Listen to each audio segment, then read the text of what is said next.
This is Ron Ovitt, Executive Director of Empower Ministry, and I want to share with you about the spiritual gift of service. In Romans 12:7, Paul writes, "If it is serving, let him serve."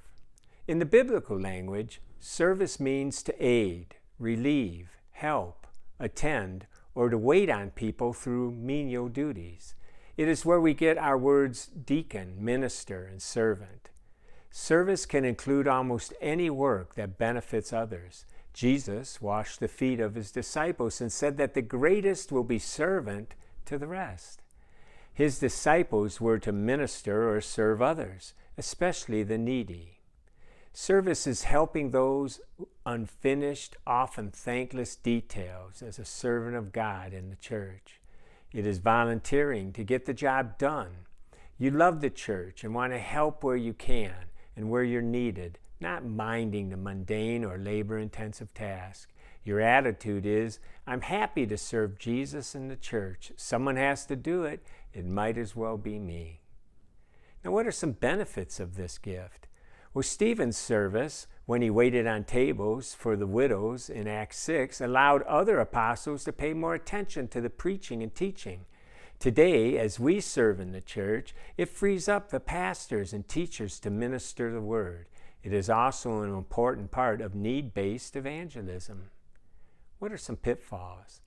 There is such a need and so few volunteers that it is easy to be overworked and neglect other responsibilities. We must be careful not to become bitter and to judge those that do not help.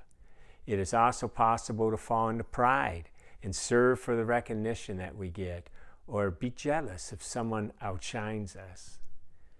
What are some ministry opportunities? Well, needs are endless.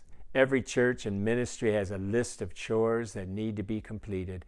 Some are on a regular basis, odd jobs, helping the elderly, organizing or volunteering to help at events, cleanup, setup, cooking, ushering, visitation, building and ground maintenance, helping with the youth and children ministries are just a few.